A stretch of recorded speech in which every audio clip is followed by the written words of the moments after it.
Retired Happy Cooking. I'm fixing 2 recipes that are going in the new cookbook. And the first one is going to be Easy Eggplant Parmigiana. It's sent in from Jean, and she is from California. The second one is going to be Pennsylvania Dutch Pickled Eggs and Red Beets, and that comes from Rosalind in Maumee, Ohio. And it's going to be delicious. I've already showed you the eggplant parmesan. Now for lunch today, I'm having a tomato sandwich, green pea salad, a little piece of salmon, and some apple. So the pickled eggs are delicious. I've been eating the boiled eggs, and I'll show you at the end the picture of the boiled eggs cut in half. They're so pretty, but enjoy. Today in Retired Happy Kitchen, I'm going to be preparing the Easy Eggplant Parmigiana, and this was sent in by Jean. So for the recipe, I need 2 eggplants. I'm making half the recipe, but I'll put the full recipe in the description box. So I need 1 eggplant, it calls for a 24 ounce. I need half of a 24 ounce jar of marinara, a ½ pound ground beef, my grated mozzarella cheese, and Parmesan cheese. So the first thing we have to do is slice the eggplant, and I'm going to slice the eggplant in ½ inch circles, spray it with my spray olive oil, put it on my cookie sheet covered with parchment paper, put it in the oven and bake the eggplant slices for 15 minutes. So the directions don't say to peel it, so I'm not going to peel it, and I have ½ inch slices of the eggplant. And that will go, my oven is preheating to 350 degrees while I get my eggplant sliced and get it ready. So just for me, I think this will be plenty, and I'll probably even have enough to share with my neighbor down the street. So this is my little eggplant I got at the produce stand a few days ago, and I got it just for this recipe. Okay, there we are. Now to put my parchment paper on my baking sheet, when you take your parchment paper off your roll, hey Daisy, it all is curled up. So to get it to uncurl, just take your parchment paper, crunch it a little bit, and then it will lay flat on your baking sheet for you. So now we're going to lay the eggplant on the baking sheet and put it in the oven at 350 and bake it for 15 minutes. And I have my baking dish out. It's ready to put it in after it bakes. So now it's all on the baking sheet. I'm going to take the spray olive oil and just spray it lightly. If you don't have any spray olive oil, you can also just take olive oil in your little pastry brush and brush it. So in the oven, 15 minutes. While the eggplant is baking, I'm going to go ahead and grate my mozzarella cheese and saute the beef in my little skillet, and then I'll add the jar of sauce to it. Now the eggplant is baking in the oven. I have my onion chopped, because I don't have the kind of sauce that Jean calls for. She calls for, I'm not even familiar with this, Arrabbiata Sauce. And so she says if we don't have that, we can use Marinara Sauce and a half chopped onion. So I have my ragu in my pantry already, so I'm using half of my jar of my ragu. And so I'm going to go ahead and cook my ground beef bayonet with the onion, and my eggplant will be done in about 5 more minutes. So while my meat is cooking and my eggplant finishes up, I'm going to go ahead and grate the mozzarella cheese and grate some more Parmesan cheese.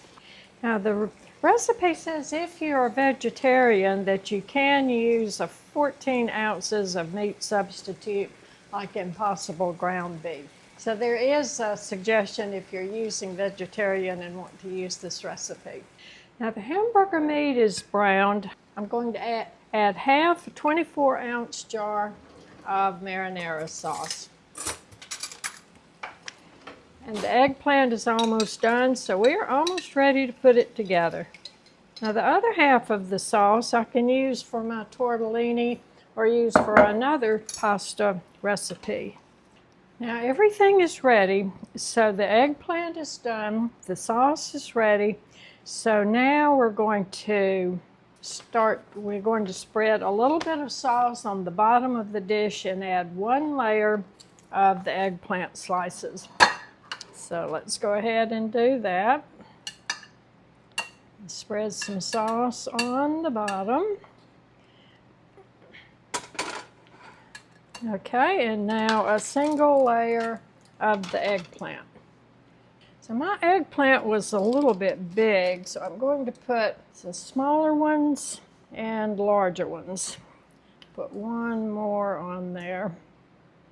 Okay, so now we have a layer of the sauce and a layer of eggplant slices, then the grated cheese. So I have the grated mozzarella cheese, so now the mozzarella cheese on top of the eggplant. Add sauce. Oops, I was supposed to put the sauce on top of the eggplant. Okay. So we're going to put the sauce on top of the cheese and then repeat the layers.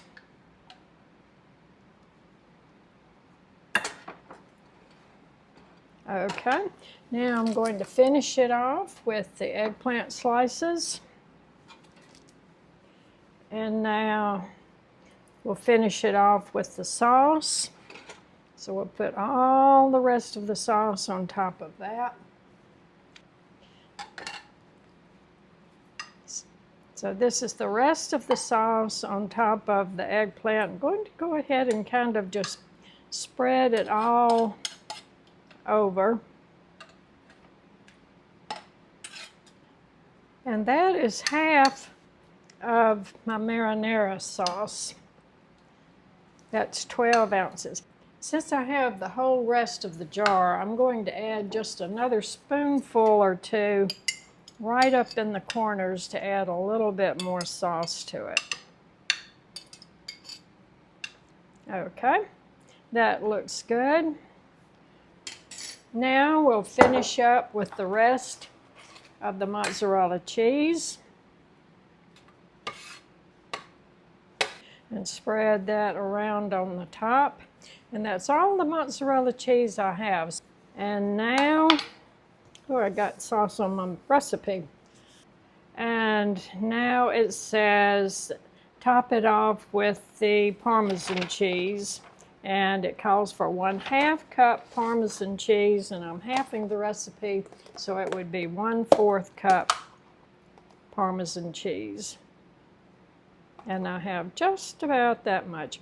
Now I got my Parmesan cheese in a block like this. This came from Kroger, so it's the Private Select. Actually, this is the Romano Parmigiana cheese, but I grate it myself, so I don't get the already grated Parmesan cheese. So there we go. That looks so scrumptious. I can't wait to get it baked and eat it. So now it has to go in the oven at 350 and bake for 45 minutes. It says cover it with the foil to make a more liquid sauce on it. And then after it's baked for 45 minutes, we'll set it aside for 10 minutes before we cut it. We can put it over angel hair pasta or spaghetti squash, she says. So my oven is heated. I'm going to stick this in the oven and let it bake.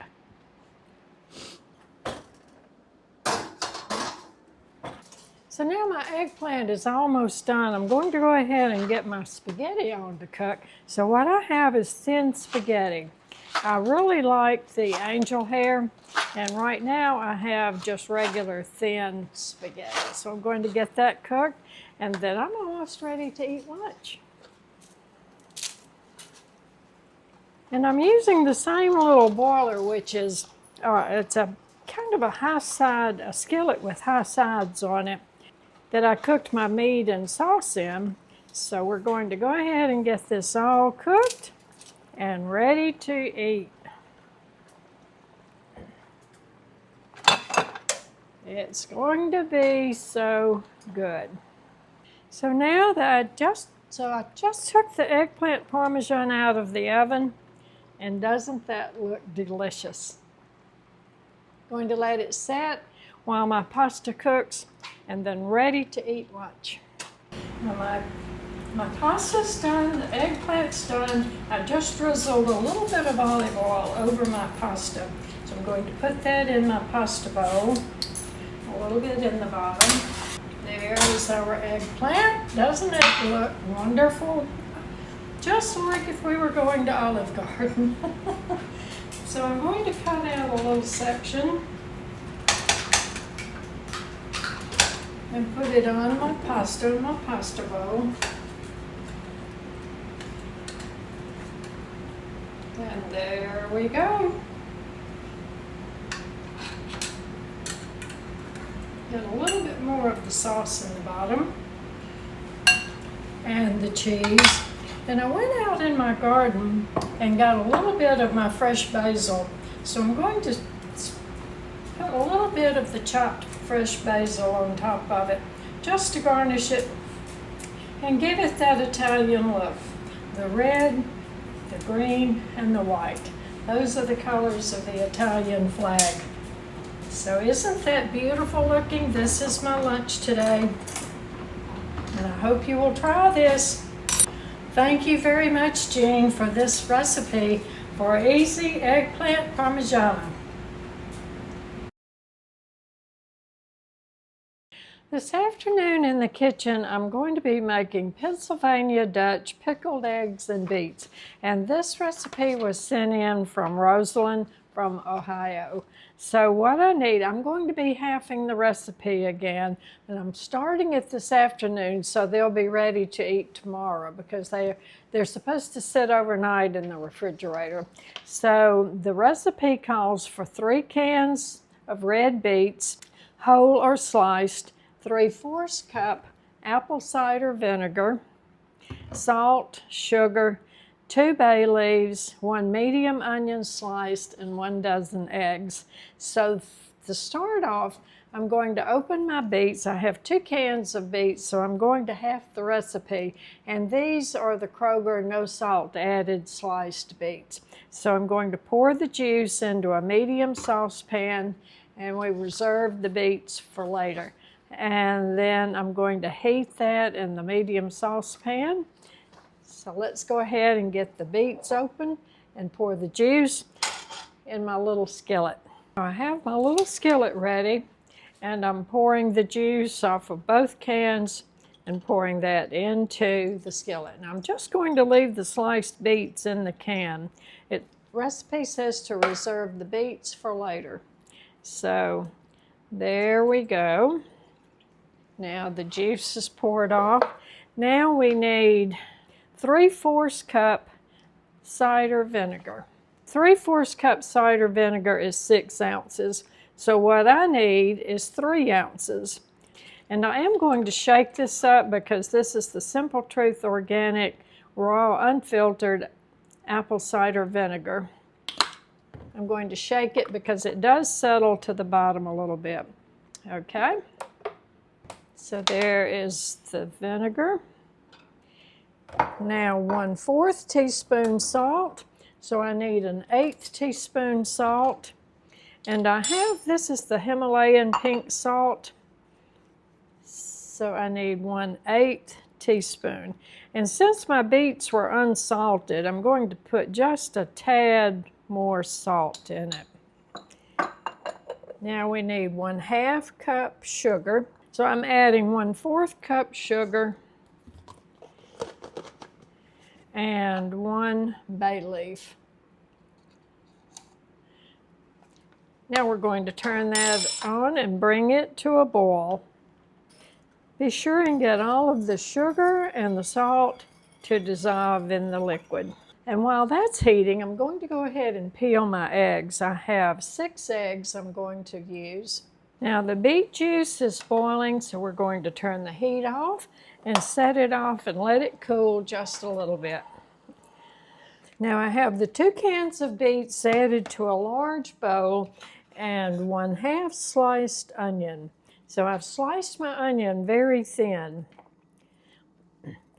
And after this cools just a little bit, I'm going to pour that over it, peel my eggs, and put my eggs in the bowl with the beets. Now this was as thin as I could slice the onion because I do want it very thin. Just thin little slices of onion in with the beets. So there we go.